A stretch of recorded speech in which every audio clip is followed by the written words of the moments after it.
ओम नमः सिद्धेभ्य।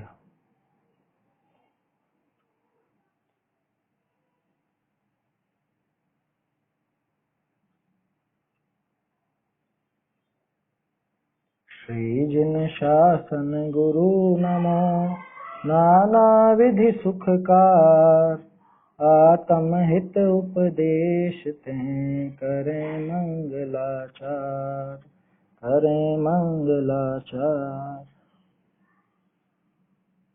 आत्मानुशासन ग्रंथ पर अपनी चर्चा चल रही है। इसमें 129 नंबर का छंद अपन ने कल देखा था, जिसमें स्त्री को सरोवरी की उपमा दी है ना, और ऐसा बताया स्पष्ट रूप से कि जैसे कोई बेचारा जिसमें विवेक नहीं है, जिसको अपने हित और अहित का ज्ञान नहीं है, जिसको वो खतरे का ज्ञान नहीं है और प्यास से व्याकुल हो रहा है, तो वो उस सरोवरी के तट पर खड़ा है, तट पर दूर है ना, उतने मात्र में भी वो जो विषय भोग रूपी ग्राह है, वो ग्राह वहां से निकल करके और उसको दबोच लेता है, संसार में डुबो देता है, फिर वहां से निकल नहीं पाता। ऐसी बात थी, लिखा था। इसलिए इनका विश्वास नहीं करना है ना, तो विषय भोग का जो भाव है इसका विश्वास मत करना। क्या विश्वास करते हैं कि असल में वो सुख के भरोसे जाता है ना, स्त्री आदि का जो आश्रय लिया जाता है, वो विषय भोगों का जो आश्रय लिया जाता है, उनमें सुख की कल्पना करके लिया जाता है। ज्यादातर ये सोचते हैं कि इसमें सुख मिलेगा, तो वो यहाँ पे आचार्य देव कह रहे हैं कि इनमें सुख का विश्वास मत करना, इनमें रंच मात्र भी सुख मिलने वाला नहीं है। आया समझ में? स्त्री हो, पुत्र आदि हो, परिवार जन हो, मकान हो और जो भी हो सब, क्या वो वस्तुएं हो या 5 इंद्रिय के विषय भोग के साधन हो, उनमें सुख मिलने वाला नहीं, ऐसा बता रहा है। तो 130 नंबर का छंद अपने को देखना है। छंद अपन ने कल बोला था, उसका अर्थ अभी अपने को समझना है, क्या क्या उसमें अर्थ बैठता है। एक बार छंद का पाठ करते हैं पहले। पापिष्ठे जगति विधितमभित प्रज्वाल्य रागानलम्,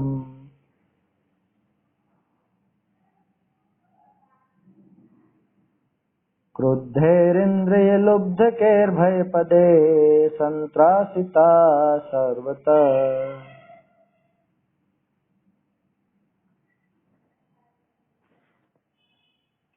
हन्तैते शरणैषिणो जनमृगा स्त्रीछद्मना निर्मितम्।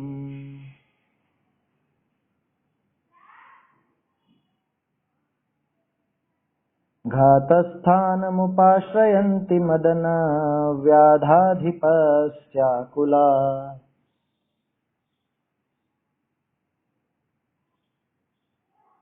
पापिष्ठैर्जगति विधितमभित प्रज्वाल्य रागानलम्,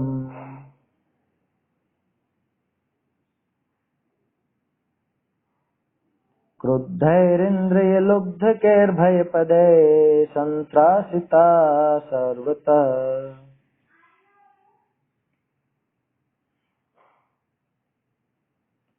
हन्तैते शरणैषिणो जनमृगा स्त्रीछद्मना निर्मितम्।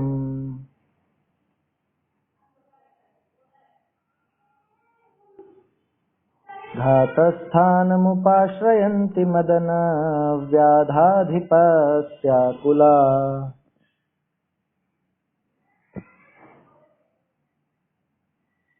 क्रूर पाप रत भयप्रद इंद्रिय व्याध मृगस्थल के चहुँ ओर, त्रस्त करें रागानल द्वारा इंद्रिय लुब्ध जनों को घोर, शरण खोजते जन मृग दौड़े काम व्याध नृप से निर्मित, नारीमय जो छद्म रूप घात स्थल पाए हों पीड़ित। चलिए, इसमें एक छोटा सा सुधार है। आखिरी पंक्ति में जो व्याध आदि लिखा ना, व्याध आदि नहीं है वो, व्याध आधिप, ध आएगा, ध के स्थान पे ध कर लीजिएगा, है ना। मदन व्याधाधिपस्य, व्याधाधिपस्य, अधिप, अधिप बोलते हैं राजा को, ठीक है। तो व्याध अधिप है वो। क्या कह रहे हैं कि पापिष्ठ है, कि महापापी, जगति विधितम, जगति विधितम यानी उसका वो रहने का जो स्थान है, किसका, उन हिरणों का। शिकारी का यहाँ पे उदाहरण दिया है। शिकारी शिकार करने के लिए क्या करते हैं कि जो अपना शिकार है उसको पहले अपने शिकार के स्थान तक लाया जाता है घेर करके। तो कैसे घेरे हैं कि जहां वो सुरक्षित रहता है उस सुरक्षित स्थान को चारों तरफ से आग वाग लगा दो या कुछ ऐसी पीड़ा उत्पन्न कर दो और एक जगह निकलने की रखो। तो जहां निकलने की जगह रहेगी वहां से निकल करके वो अपने आप उस जहां अपन उसको लाना चाहते हैं उस जगह पे आ जाएगा और फिर वो उसका शिकार कर लिया जाएगा। यही विधि होती है। देखो कुछ ध्यान आता है, ऐसी पद्धति चलाई थी भरत जी ने, शिकार की नहीं, वो श्रावकों की पहचान के लिए।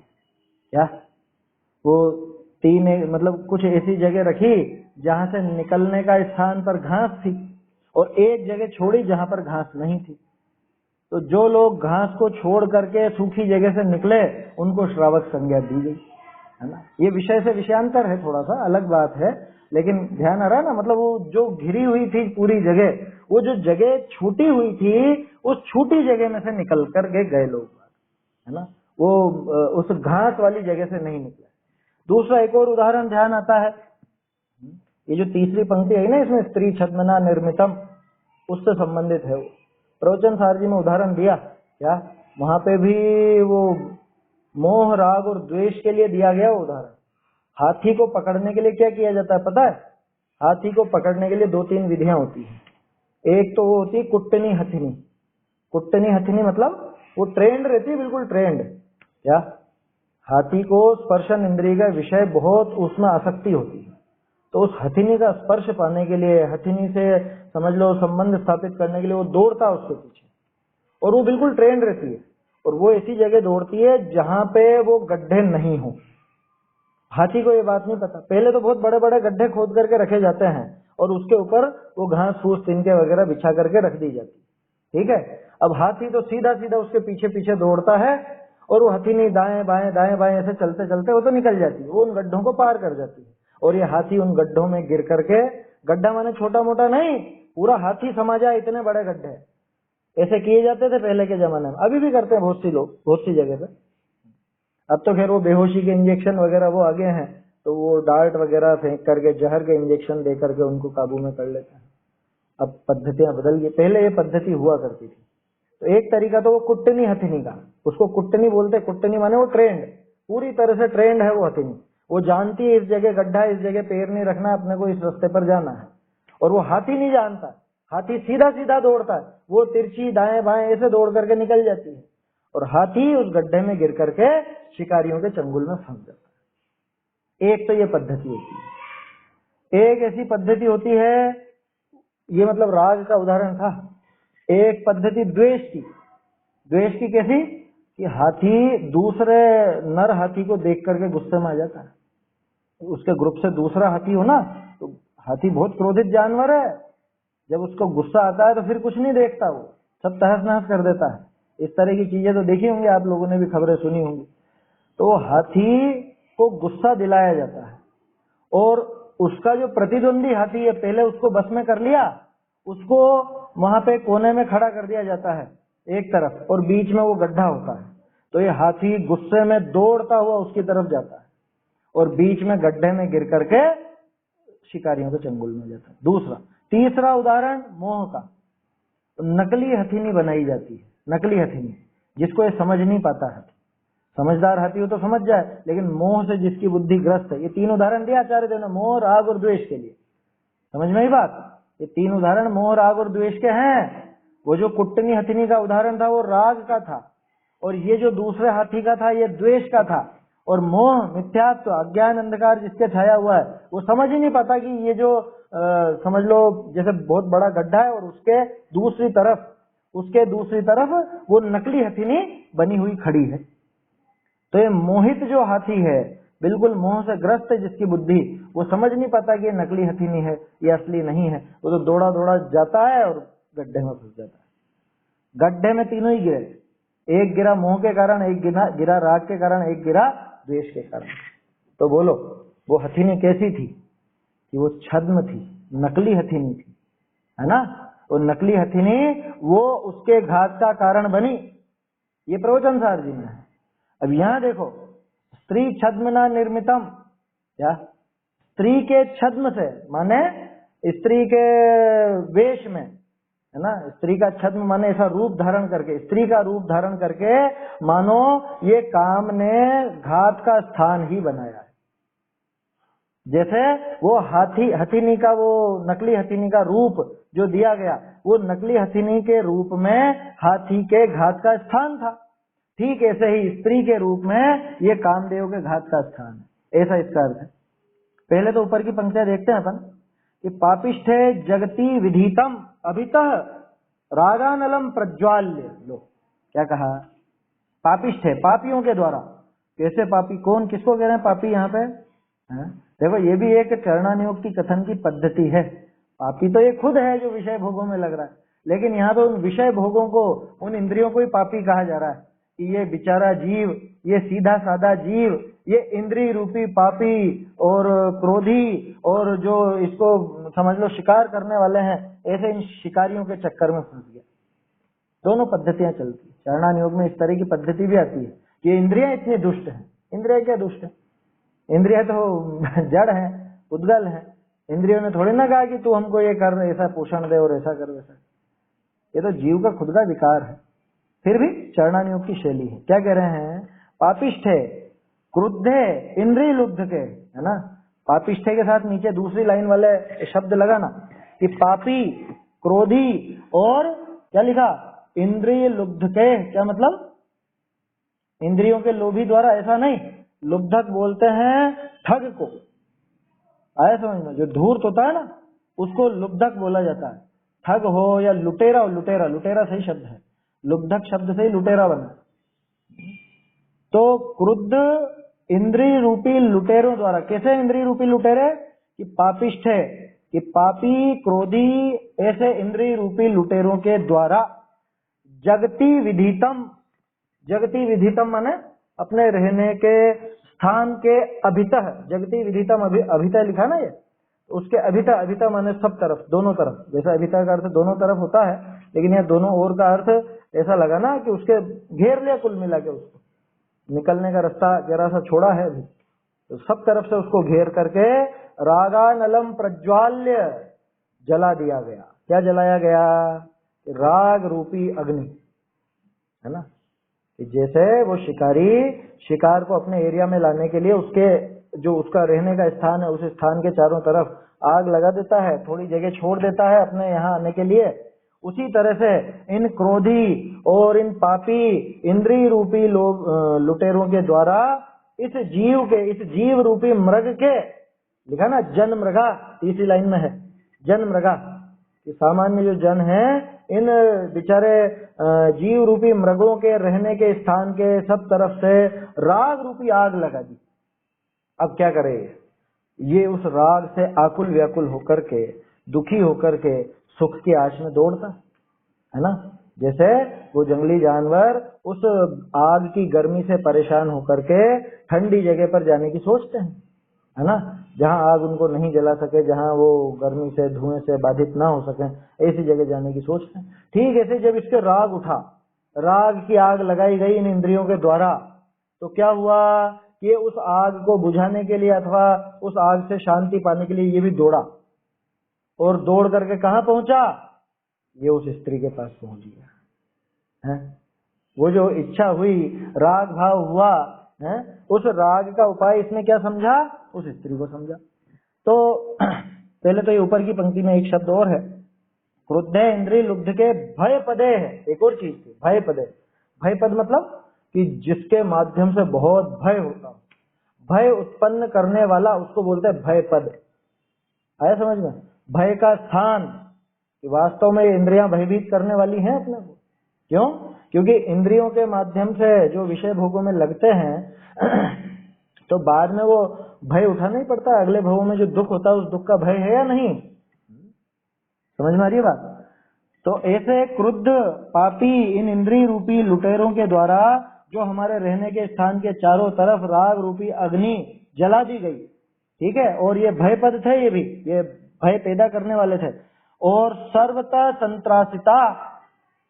संत्रासिता माने ये सब तरफ से त्रास दिया गया, बहुत कष्ट, संत्रास बोलते हैं कष्ट को, और संत्रासित माने जिसको बहुत कष्ट दिया गया हो, पीड़ा दी गई हो, परेशान किया गया हो, ये सब तरफ से इन्होंने ऐसा परेशान किया, ये वहां जा भागा।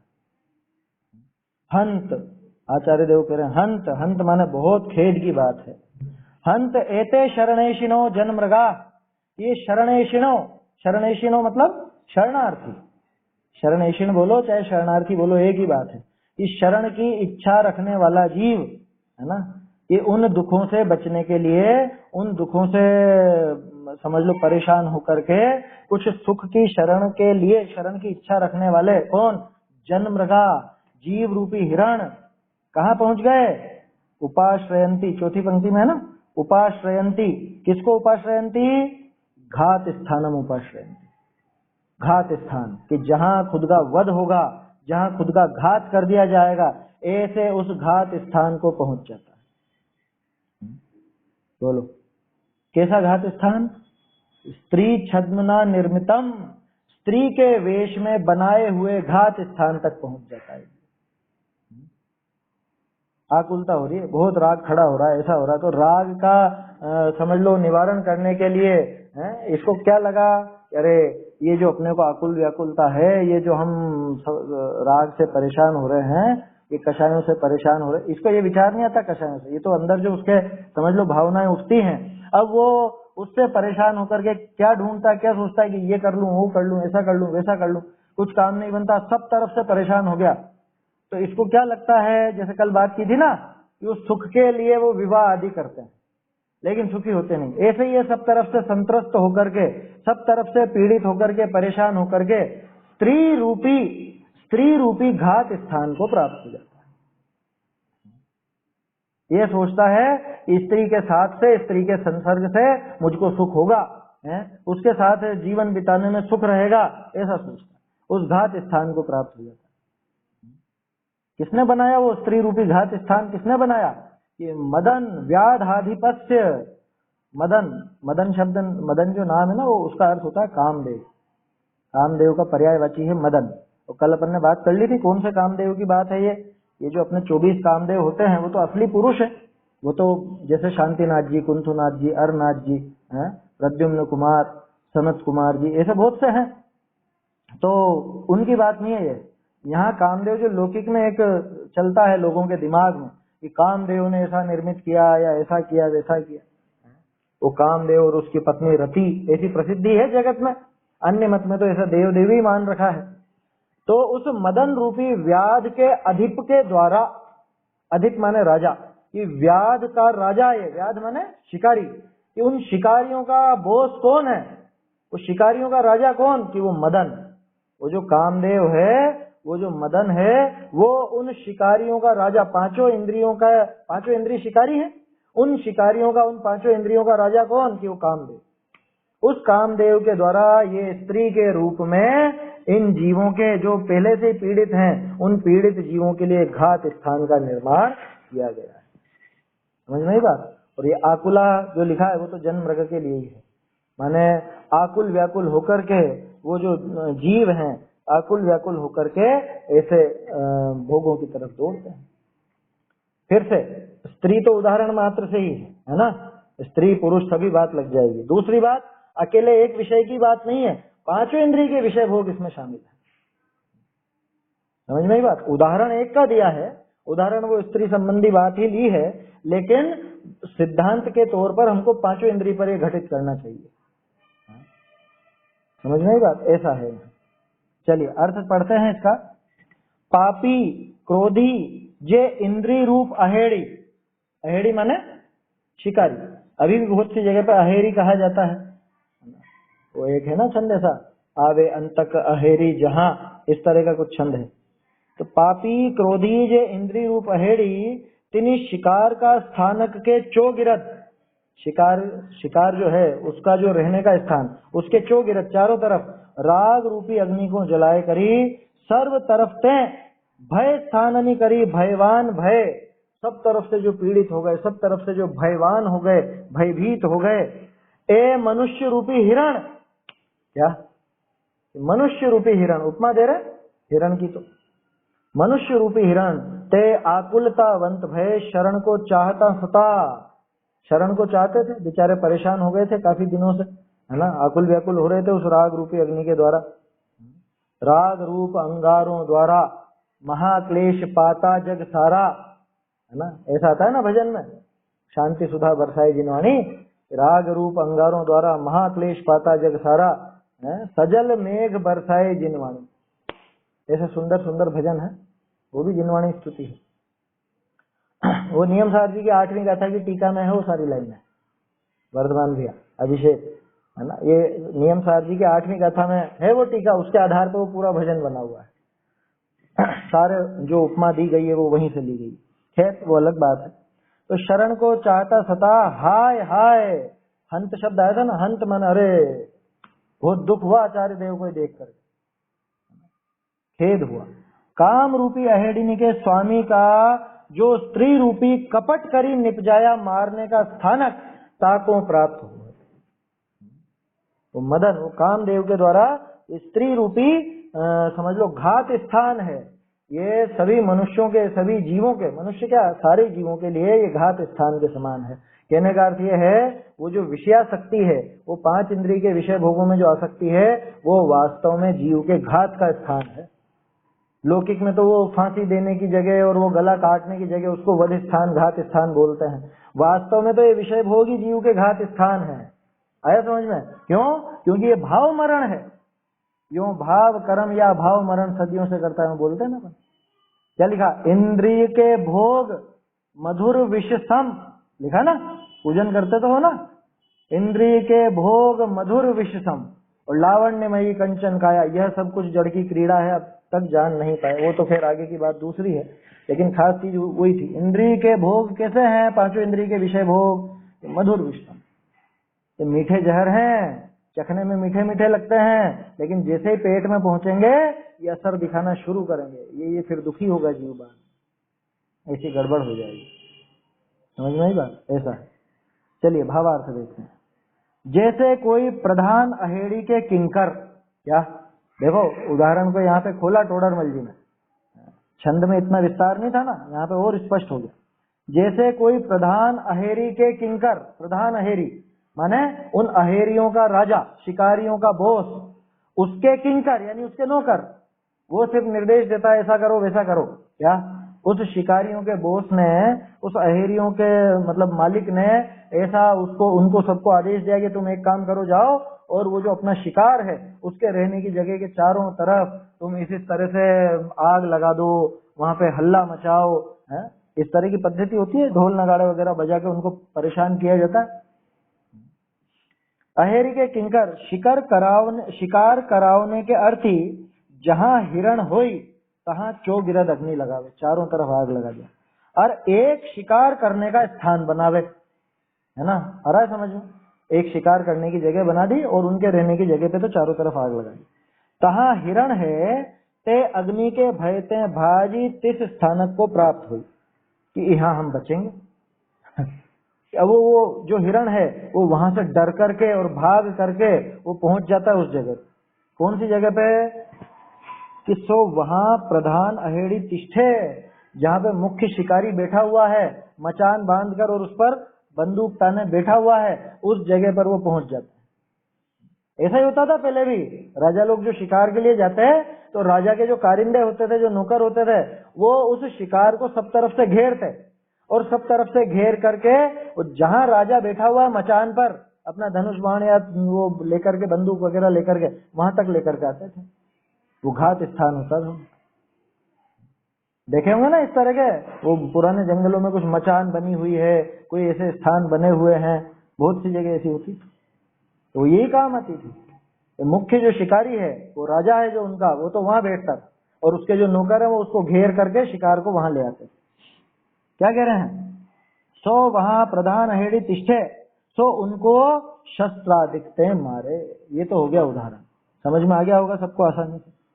कैसे?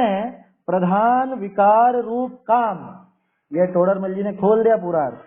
कोई कामदेव नाम का कोई देव नहीं है, कि प्रधान विकार रूप काम ये हमारे जो भी विकार पैदा होते हैं, 25 कषाय जो दिखाई है ना, उन मोह राग द्वेष आदि, इनका राजा काम, ताके इंद्रिय रूपी किंकर, कि ये पांचों इंद्रियां क्या है कि ये उस विकार की नौकर है। अपने जो अंदर वो विकार भाव पैदा होता है, ये उसकी नौकर है। उदाहरण है, ऐसे ही समझना, ये पांचों इंद्रियां उसकी नौकर हैं। ते जीव को भ्रष्ट करने को सर्व वर्णादि विषयनी विषय राग आदि उपजाया। जीव को भ्रष्ट करने के लिए, दुखी करने के लिए राग पैदा करा। किसने पैदा करा? अरे साहब ये इंद्रियों ने पैदा कर दिया, कहने की बात है, वास्तव में तो जीव की गलती है। इंद्रियों में थोड़ी ना ज्ञान है ना। इंद्रियां तो मुनिराज के भी हैं, इंद्रियां तो तीर्थंकरों के भी हैं, वो तो नहीं फंसते, वो तो चक्कर में नहीं आते विषय भोग। जो चक्कर में आ रहा है उसके लिए उदाहरण रूप समझना बस।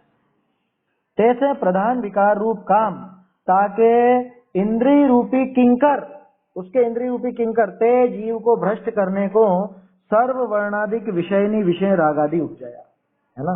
सारे ही जो वर्ण आदि विषय, वर्ण आदि विषय माने स्पर्श रस गंध वर्ण, ये इनको बोलते हैं वर्ण आदि विषय। क्योंकि इंद्रियों के विषय क्या है? स्पर्शन इंद्रिय का विषय स्पर्श है ना, छू करके जानने का काम। रसना इंद्रिय का विषय 5 प्रकार के रस है, उसी के तरह तरह के भेद खड़े हो जाते हैं, है ना। घ्राण इंद्रिय का विषय गंध है, 2 प्रकार की गंध। चक्षु इंद्रिय का विषय वर्ण है, जो मुख्य रूप से तो 5 होते हैं, लेकिन उनसे ही और हजारों लाखों करोड़ों रंग बन जाते हैं। कर्ण इंद्रिय का विषय वो शब्द है। बोलो, स्पर्शन इंद्रिय के माध्यम से ये जीव सुखी होना चाहता है तो क्या चाहता है? अरे ठंडी ठंडी हवा है, बढ़िया आनंद में बैठे रहे, है ना। नरम नरम गद्दा हो, ठंडी ठंडी हवा हो, कोई भी चीज स्पर्श में कठोर ना हो, क्या जमीन ऐसी कड़क ना हो, आराम से गलीचा वलीचा बिछाइए या नरम चप्पल पहनी है, क्या ये सब नहीं है? स्पर्शन इंद्रिय के विषय। कपड़ा कैसा होना चाहिए? बिल्कुल एकदम कॉटन का, एकदम सॉफ्ट, ऐसा, ये स्पर्शन इंद्रिय का विषय है। रसना इंद्रिय का विषय तो सभी जानते हैं, खाना पीना वो सारा रसना इंद्रिय का विषय है। स्वाद, स्वाद के लिए तो कितने पाप करते हैं। आजकल तो आप YouTube पे कुछ भी चलाओ तो उसके पहले वो एड आएगा, उनका खाने पीने की चीजों का ही एड आता है। तो कौन सी कंपनियां हैं, उनके एड आते रहते हैं सबसे पहले, और उसमें ऐसे पागल की तरह जैसे आनंद आ गया, बहुत बहुत स्वर्ग में पहुंच गए, ऐसे उनके चेहरे दिखाए जाते हैं। मूर्ख लोगों के बाजार का खाते हो। तो ये रसना इंद्रिय का विषय। जीवान की जो लोलुपता है वो रसना इंद्रिय का विषय। घ्राण इंद्रिय का विषय, सुगंध अच्छी आए, बढ़िया सुगंधित हवा चले, बदबू नहीं आए, ये घ्राण इंद्रिय का विषय है। चक्षु का विषय, देखने को मिला, अच्छे अच्छे दृश्य देखने को मिला। अरे चलो कहीं घूमने फिरने चले, वहां पर ऐसे ऐसे सीन देखेंगे, नजारे देखेंगे, प्राकृतिक है, देखने में अच्छे लगते हैं ना, नदी तालाब पहाड़ झरने इत्यादि। या और कुछ नहीं तो मोबाइल, इसमें फिल्म देखेंगे या कोई भी जो भी चीजें आती हो वो देखेंगे, वीडियो वगैरह सब।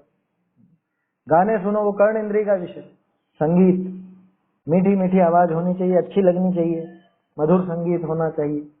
ये पांचों इंद्रिय के विषय में जीव उलझता है। किसने उलझाया?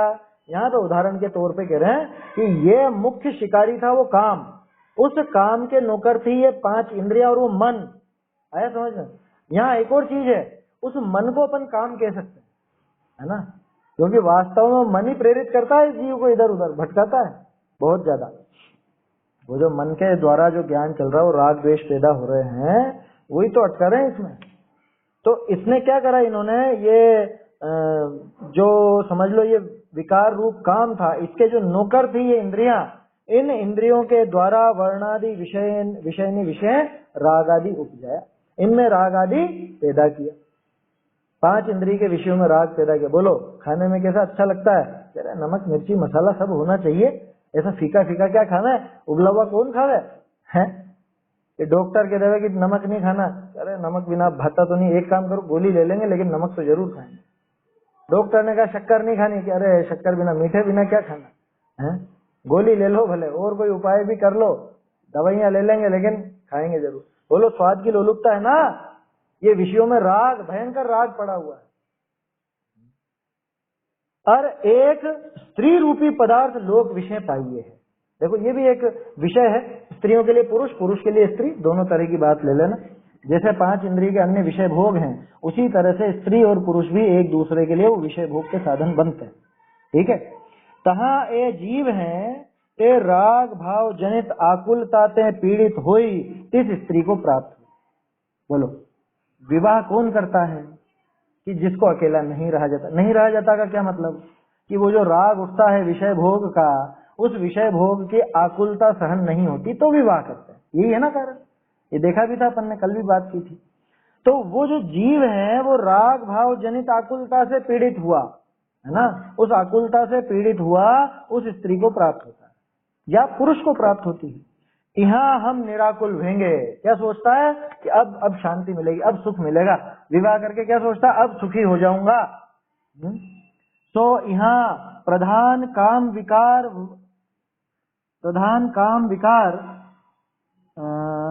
विकार वशे उन जीवनी को अपने कुचेष्टा रूप बाणनी करी भ्रष्ट करे। लो, वो जो शिकारी बैठा था निशाना बांधे हुए, आया समझ में, बंदूक लेकर के, वो उस स्थान पर आने के बाद उस शिकार का घात करता है, उसको मारता है। ठीक उसी तरह से ये अब काम रूप जो विकार, यूं समझ लो जो राग द्वेष है ना, तीव्र कषाय का भाव है, वो अब कहां तक पहुंचा दिया उसने इस जीव को, या वो स्त्री के अथवा उस पुरुष के सामने पहुंचा दिया।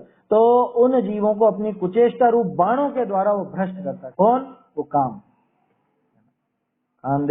उसको भ्रष्ट करता है।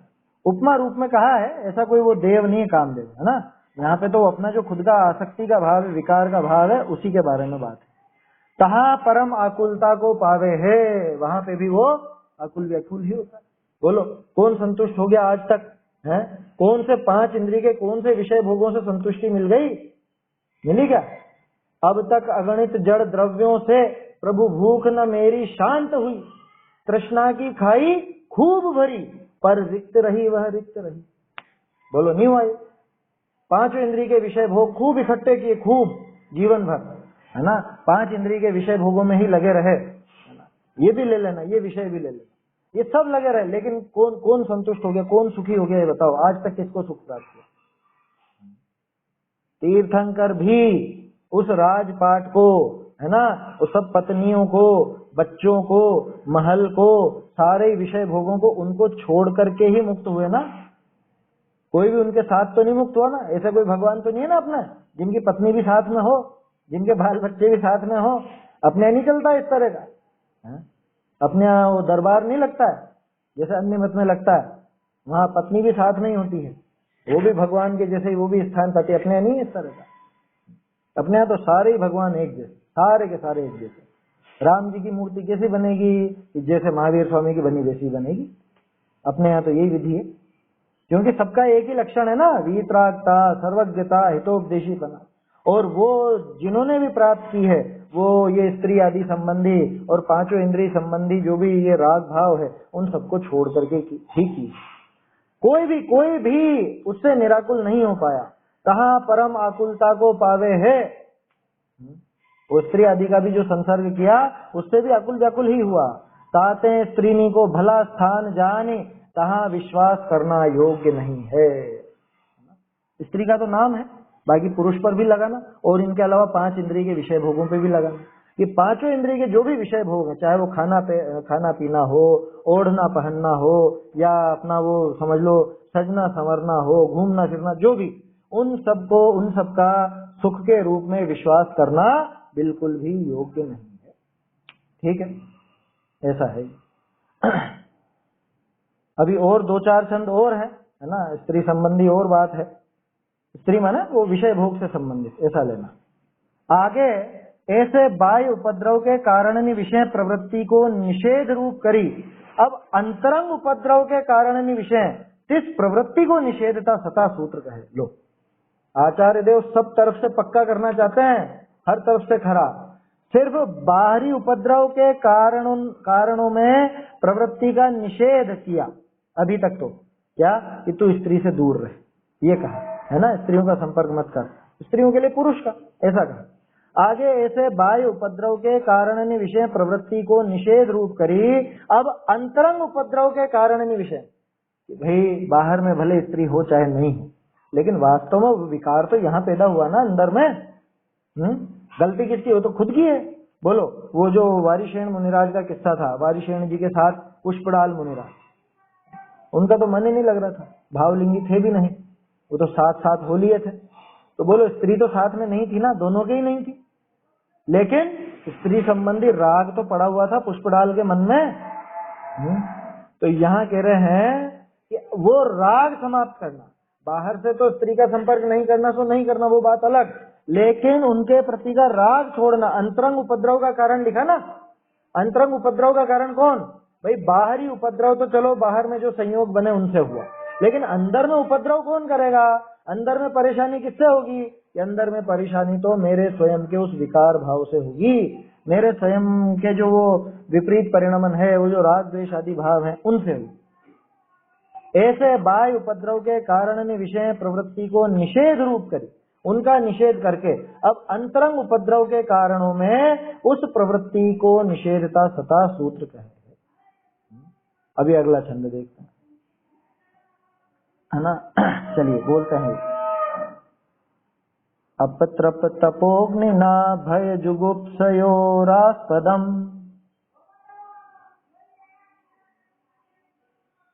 शरीरमिदमर्ध दग्ध वशवन्न किं पश्यसि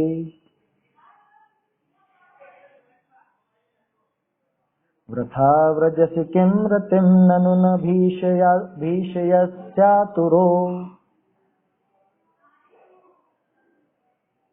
निसर्गतरलाश्रियस्तदिहता स्फुटं बिभ्यति अपत्रप तपोग्निना भयजुगुप्सयोरास्पदम्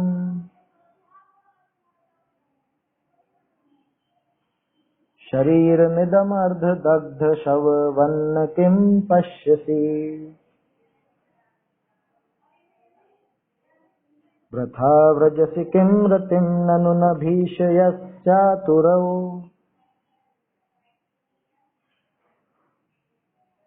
निसर्गतरलास्त्रियस्तदिहता स्फुटं बिभ्यति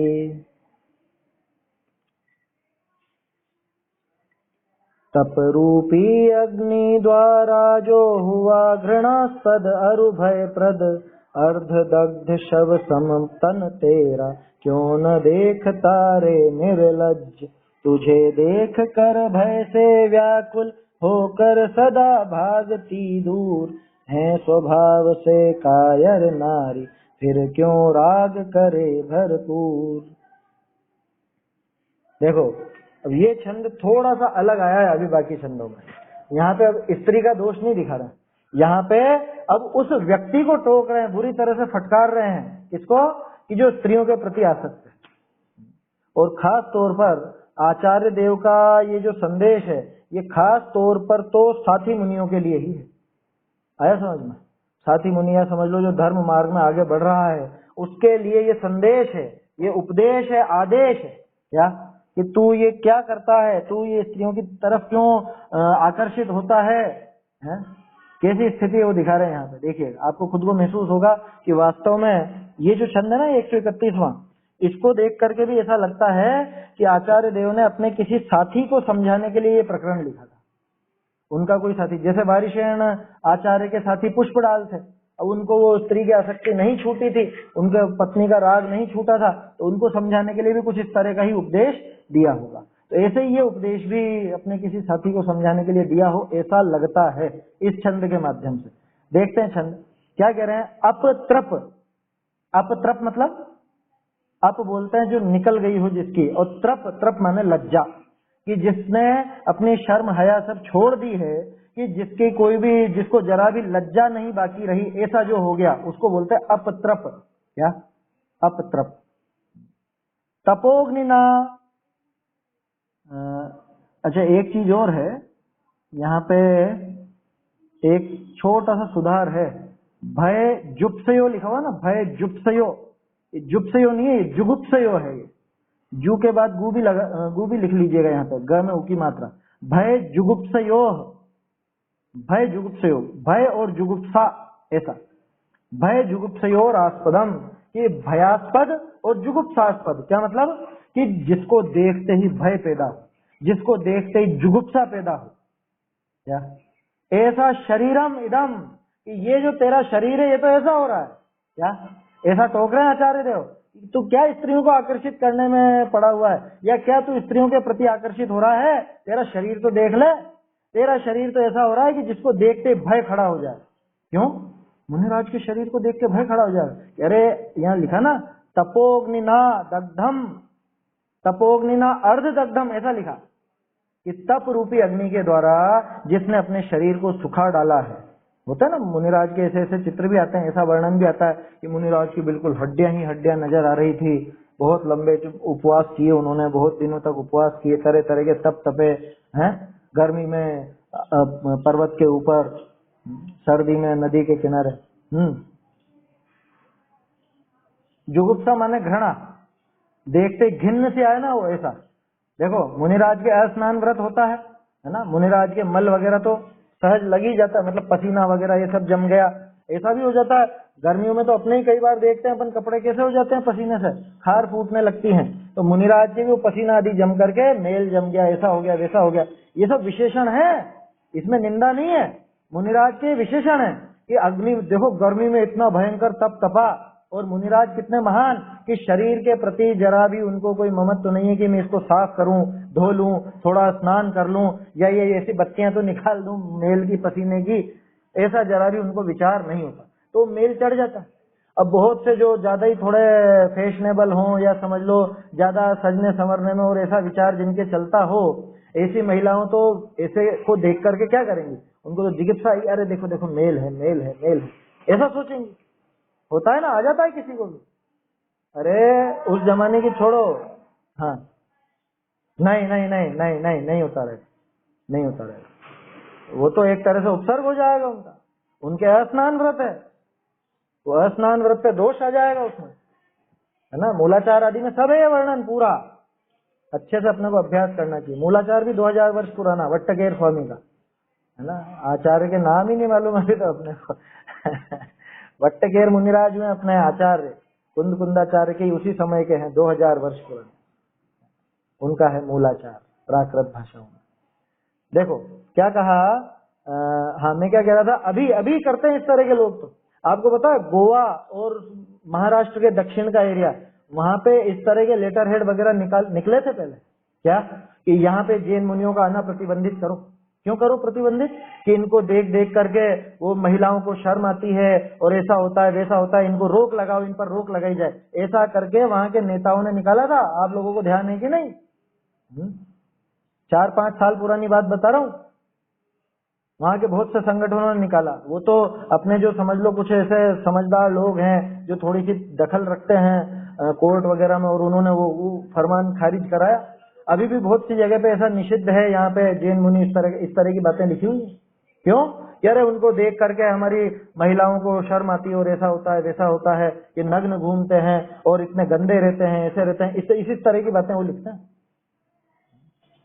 समझ में ही बात? तो आचार्य देव यही तो कह रहे हैं कि तूने तप करके, वर्षों तक तप करके अपने शरीर को सुखा डाला, तूने वर्षों तक इतनी तपस्या करी, उग्र तपस्या करी, क्या अपने साथी से कह रहे हैं? या फिर अगर अपने लिए लगाना हो तो ऐसा लगाना कि भाई धर्म मार्ग में चलते हुए तुमने इतना इतना सब किया, है ना। कैसा किया? तपोग्निना, तप रूपी अग्नि के द्वारा कैसा कर लिया शरीर को? एकदम दुबले पतले हो गए, हड्डियां बाहर आने लगी, ऐसा, है ना। एक राजचंद्र जी थे, श्रीमद राजचंद्र जी, 150 साल पहले हुए। गांधी जी भी उनसे सलाह लेते थे कभी। समझ में ही बात? सुना, नाम सुना राजचंद्र जी का? उनका चित्र यहाँ लगा हुआ है, लेकिन आपको इस पर दिखा नहीं पाऊंगा मैं। तो श्रीमद राजचंद्र जी का फोटो आता है, वो बिल्कुल ऐसा समझ लो, सिर्फ एक कमर का कपड़ा जैसे एलक जी छुल्लक जी पहनते हैं ना, उससे थोड़ा बड़ा, वो सिर्फ ऐसे कमर के यहाँ पे बांध रखा, और ऐसे यूं ध्यान में बैठे हुए हैं या तप कर रहे हैं। जंगलों में बैठे रहते थे घंटों। उनकी हड्डियां गिन सकते हो आप, आया समझ में? हड्डियां तक गिन सकते हो, ऐसे दुबले पतले हो गए थे बिल्कुल। पहले हृष्ट पुष्ट थे, 32-33 साल की उम्र में तो समाप्ति हो गई, ऐसे थे। देखो देखता हूँ, देखें इस पे शायद नजर आएगा क्या आप लोगों को। यहाँ पे है फोटो,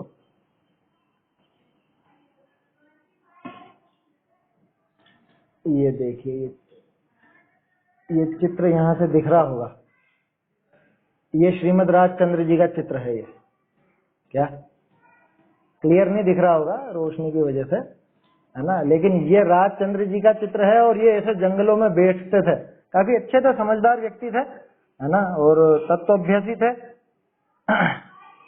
इनके पिता वैष्णव और माँ जैन थी। आया समझ में? पिता तो वैष्णव थे, माँ जैन थी, लेकिन इनके पूरे संस्कार जैन धर्म के थे। और बहुत अच्छा। अपूर्व अवसर सुना होगा कभी, अपूर्व अवसर मेरा किस दिन आएगा, या फिर वो सुना होगा आपने कभी अमूल्य तत्व विचार, मैं कौन हूँ, आया कहाँ से और मेरा रूप क्या। ये सब इनकी रचनाएं हैं, श्रीमद राजचंद्र जी की रचनाएं हैं। उन राजचंद्र जी की बात करता हूँ। तो वो भी ऐसे दुबले। खैर वो तो दूसरी बात। यहाँ तो क्या कह रहे हैं कि अरे कि तूने तप रूपी अग्नि के द्वारा अपने इस शरीर को, शरीरम इदम अर्धदग्ध, अर्धदग्ध, अर्धदग्ध शववत, लो क्या कहा, आधा जला मुर्दा, आधे जले मुर्दे के समान तो तूने इस शरीर को कर लिया इतना तप कर करके। क्या ऐसा तप तपा कि जिससे शरीर ऐसा दिखने लगा अध जले मुर्दे के समान। बोलो भयभीत होगा कि नहीं होगा कोई भी देख करके? क्यों पता नहीं कौन है, ऐसा देख करके भयभीत हो जाए कोई, कि जो जिससे भय भी पैदा हो देख करके, जिससे जुगुप्सा पैदा हो जाए अज्ञानी जीवों को। ज्ञानी तो उनकी भक्ति करते हैं मुनिराज की, ज्ञानियों को तो महिमा आती है उनके तप की। और जो अज्ञानी है, जो ना समझे, वो तो डर ही जाएगा ना कि अरे देखो एकदम नग्न है और हड्डियां दिख रही है और पता नहीं क्या है, कौन है, समझ में नहीं आ रहा है। कोई कुछ भी समझ सकता। तो ऐसा कर लिया तो न किम पश्यसी, क्या तुझे दिखता नहीं है? ये आचार्य देव टोंट मार रहे हैं जबरदस्त। क्या कि तुझे ये स्त्रियों की आसक्ति नहीं छूटती, तुझे स्त्रियों के प्रति आकर्षण भाव बना हुआ है, तो ये तो सोच वो स्त्रियां तुझसे भय खाएंगी कि प्रेम करेंगी? कि तुझे जो स्त्रियों से आसक्ति है, तुझे देख के भाग जाएंगी। ऐसा तो तूने तप के द्वारा अपना शरीर कर लिया है। इस छंद से लगता है कि आचार्य ने अपने किसी साथी को समझाने के लिए वो बात लिखी थी, है ना, क्योंकि ऐसा तप तो मुनिराज के ही होता है। श्रावकों के इतना भयंकर तप ऐसा नहीं दिखता। क्या कहा? और फिर क्या कह रहे हैं? अपत्रप, कि तू बिल्कुल बेशर्म हो गया, तूने सारी शर्म ही छोड़ दी क्या, जो तू स्त्रियों के प्रति अभी भी आसक्त हो रहा है? तूने इतना महान तप किया, इतना जबरदस्त अपना आत्म साधन किया, और ऐसे तप के द्वारा ये शरीर की दशा ऐसी कर ली कि अध जले मुर्दे के समान ये शरीर हो गया। क्या तो क्या तू नहीं देखता? न किम पश्यसी, क्या तुझे नजर नहीं आता? ये व्रथा व्रजसी किम रतिम, क्या तू ये स्त्रियों के प्रति रति को प्राप्त हो रहा है? क्या तू स्त्रियों का राग कर रहा है? क्या तू स्त्रियों से आकर्षित हो रहा है? व्रथा, व्रथा व्यर्थ में रतिम किम व्रजसी, कि क्यों तू ये रति को प्राप्त होता है? ननु न भीषयसी आतुरो, क्या तू, ननु लगाते हैं जहां पर संदेह वाली बात हो ना, या प्रश्न करना हो तो वहां ननु लगाया जाता है। ननु न भीषयसी, क्या तू उनको भयभीत नहीं करेगा? कि तुझे स्त्रियों के प्रति जो राग पैदा हो रहा है, तू स्त्रियों के सामने जाएगा, भयभीत हो जाएंगे तुझसे, क्या तू भयभीत नहीं कर देगा उनको, डरा देगा? तो आतुरो निसर्ग तरला स्त्रिया, भैया स्वभाव से तरल होती है स्त्रियां, तो तरल होती है माने भयभीत होती है, चंचल होती है, स्वभाव से थोड़ी सी डरपोक होती है ना। एक लौकिक उक्ति है, कोई जरूरी नहीं कि सभी इस तरह की हो, अधिकांश के लिए ये बात आती है। छिपकली कोकरोच आदि से यूं ही डर जाती है अधिकांश, तो कोई नहीं भी डरती, वो अलग बात है। तो आचार्य देव तो कह रहे हैं कि स्वभाव से जो तरल हैं, स्वभाव से जो भयभीत होती हैं, ऐसी स्त्रियों के प्रति तू राग करके क्या करना चाह रहा है भाई? तू उनके सामने भी जाएगा तो तुझे घास तक नहीं डालेगा कोई। ये कहने का अर्थ है कि तुझे क्या प्रेम करेंगी, तुझसे तो भयभीत होकर के भाग जाएंगी। ऐसा निसर्ग तरला स्त्रिया है तद एह ता स्फुटम विभ्यति, कि स्पष्ट रूप से वो तुझसे यहाँ पर भयभीत ही होंगी, विभ्यति भयभीत हो जाएंगी। आपको पता है प्रथमान योग में नारद का किस्सा आता है? सीता तैयार हो रही थी दर्पण में और पीछे से नारद आया। अब नारद तो ऐसे ही थे, थोड़े दुबले पतले और थोड़ा ऐसे ही वेश बना रखा था, है ना, तो देख करके डर गई। अब बोलो, देख करके डर गई तो सब लोगों ने नारद को पकड़ करके पिटाई कर दी। ऐसा हुआ था ना किस्सा। तो जाकर के वो, उस समय सीता कुंवारी थी, तो जाकर के फिर वो भामंडल को चित्र दे दिया था और वो मोहित हो गया था। इसी तरह का सब किस्सा बाद में हुआ था, है ना, प्रथमान योग में आता, पद्म पुराण में है ये किस्सा, अभिषेक भाई। तो उसमें क्या हुआ, कहने का अर्थ ये है कि महिलाएं तो, जब वो नारद तो गृहस्थी था ना, श्रावकी तो था, तो नारद को देख करके जब भयभीत हो गई थी, है ना, क्या सोच करके गया था वो वहां। ठीक ऐसे यहाँ पे तो आचार्य देव अपने साथी मुनिराजों के लिए बात कर रहे हैं। क्या साथी मुनियों के लिए बात कर रहे हैं कि क्या तुझे जरा भी स्त्रियों के प्रति क्या आसक्ति है, क्या तुझे आकर्षण है, क्या तुझे उनके प्रति ये रति पैदा हो रही है? रति माने राग भाव, कि तू खुद को देख तो सही, तुझे क्या खुद का शरीर नजर नहीं आता है? तूने तप के द्वारा अपने शरीर को ऐसा सुखा डाला, तप के द्वारा बिल्कुल ऐसा हो गया अध जले शव के समान, तुझे क्या नजर नहीं आता है? तू उनके सामने जाएगा तो तुझे देख करके तो भय से भाग खड़ी होंगी। ऐसा खास शब्द, वो पहला शब्द ही है इसके अंदर पूरे छंद में, अपत्रप, कि तू बिल्कुल शर्म हया सब छोड़ दिए, तू अपने सारे तप को तू गला डाल रहा है। सारी वो जो तूने साधना की, वो सारी साधना ये स्त्री के चक्कर में मटे अमिट कर देगा। यहाँ स्त्री का दोष नहीं दिखाया, यहाँ किसका दोष दिखाया? यहाँ खुद का जो मन में विकार पैदा हुआ उसका दोष दिखाया कि भैया तू ये छोड़, ये आसक्ति छोड़, स्त्रियों के प्रति वो राग छोड़, ये कहना चाहते हैं आचार्य। आया समझ में? समय तो हो गया है अपना, अर्थ पढ़ देता हूँ, अर्थ सरल ही है। हे निर्लज्ज, तप रूपी अग्नि करी, तेरा यह शरीर अध बलिया मुर्दा सारिखा भय जुगुप्सा का स्थानक हो रहा है। क्या अध बलिया समझ गया ना? अध बलिया माने आधा जला हुआ, आधे जले मुर्दे के समान भय और जुगुप्सा का स्थानक हो रहा, मतलब उससे भय और जुगुप्सा पैदा हो, घृणा हो, देखते से भय पैदा हो, ऐसा हो रहा है। ताको तू कहा न देखे है, या तू उसको नहीं देखता है? व्रथा ही आसक्तता को क्यों प्राप्त हो है? व्रथा में तू आसक्ति क्यों कर रहा है स्त्री के प्रति? हे भ्रष्ट, हे भ्रष्ट। स्पष्ट हो गया ना किसके लिए लिखा है? स्पष्ट हो गया कि जो ऐसा कोई मान लो पहले धर्म का साधन किया हो लेकिन बाद में ऐसी भ्रष्टपना आ गई, आ सकती, कोई बड़ी बात नहीं, उसके लिए लिखा। हे भ्रष्ट, तू तो आतुरवंत हुआ स्त्रीनी को ना ही डरावे है, संग किया चाहे, तू तो डराना नहीं चाहता, तू तो उनका संग करना चाहता, परंतु ते स्त्री सहज ही चंचल कायर हैं, ते तुझते प्रकट पने डरे हैं, वो तो प्रकट रूप से डरती हैं, तेरी भयानक मूर्ति देखी भाजे, कि तुझे भयानक देख करके भाग जाएंगी। तू है किस होश में? ये आसक्ति छोड़ भैया, अपनी आत्म साधना कर, उसमें खुद का कल्याण है, ये बात है। भावार्थ, कोई दीक्षा धरी काम विकारते स्त्रीनी विषय अनुरागी हो है, ताको यहाँ शिक्षा दई। लिख दिया ना टोडरमल जी ने। कोई पहले तो दीक्षा ले ली थी और पहले सब तप वगैरह भी किया, लेकिन बाद में काम विकार आ गया, किसी स्त्रियों में अनुरागी हो रहा, उसको यहाँ शिक्षा दे रहे हैं कि जो तेरा शरीर तो तप करी भयकारी और घिनाओना ऐसा भया जैसे आधा बलिया मुर्दा होई, कि तेरा शरीर तो ऐसा हो रहा और तू स्त्रीनी का संग चाहे है? थोड़ी शर्म तो कर। और उनका यह स्वभाव, किनका? स्त्रियों का, जो जाका शरीर संवारा न देखे, है ना, साफ सुथरा सजा संवरा नहीं दिखे, तिसकी हास्य करे, उसकी मजाक उड़ाती है स्त्री, क्योंकि खुद को सजने संवरने का शौक है। कोई ऐसे ही आ जाए क्या? अभी मान लो कोई बिल्कुल ऐसा विट रूप होकर के आ जाए, है ना, विट रूप समझ गया ना, कि जिसका चेहरा कैसा हो रहा है, पसीना में बिल्कुल ऐसा हो रहा है, या समझ लो मेल लग रहा है, काला पीला हो रहा है, बाल भी ऐसे बिखरे हुए हैं, उसको देख करके महिलाएं और लड़कियां क्या कहते हैं? अरे देखो देखो कैसा है, मजाक उड़ाएंगे उसका, या उससे दूर भागते हैं। सो हे निर्लज्ज, तेरे उनका संग होना नहीं, कि तुझे उनका संग मिलने वाला नहीं। व्रथा ही आपा काहे को बिगाड़े है, तू खुद का भविष्य क्यों बिगाड़ रहा है, खुद का बुरा क्यों कर रहा है? इस पदवी को पाई तुझको अपना भला ही करना योग्य है, इस पद को पा करके अपना भला करना योग्य है। ये पंक्ति तो अपने लिए भी लगेगी क्या? ये जैन धर्म पा करके, ये देव शास्त्र गुरु का योग पा करके, ये जैन कुल पा करके, ये धर्म मार्ग पा करके अब तो अपना भला करना ही योग्य है। उदाहरण स्त्री का चल रहा है, वो कोई दिक्कत नहीं, यहाँ पे पांचों इंद्रिय के विषय भोगों पर लगाइए। जैन धर्म पा करके 5 इंद्रिय के विषय भोगों में अटकना योग्य नहीं है। आया समझ? आखिरी पंक्ति बहुत जोरदार है। इस पदवी को पाई, वहां तो मुनि के लिए बात थी, ये मुनि दीक्षा धारण करके और तुझको ऐसा योग्य नहीं, अपना भला करना योग्य। ऐसे ही अपन अपने पर लगाए, अपन भी तो श्रावक है ना, मुनिराज के अनुयायी हैं। ये जैन धर्म पा करके, जैन कुल पा करके तुझे इन विषय भोगों में उलझना योग्य नहीं है, इनसे दूर हो।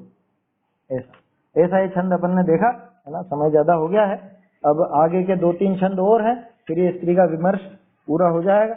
उसके बाद फिर जैसे पहले अन्य विषय चल रहा था वो चलेगा। चैतन्य का स्मरण प्रतिक्षण ही करो रे, भव के अनंत दुख को क्षण में हरो रे, अक्षय अनंत निज सौख्य निधान पाओ, गाओ अरे नित इसी के गीत गाओ।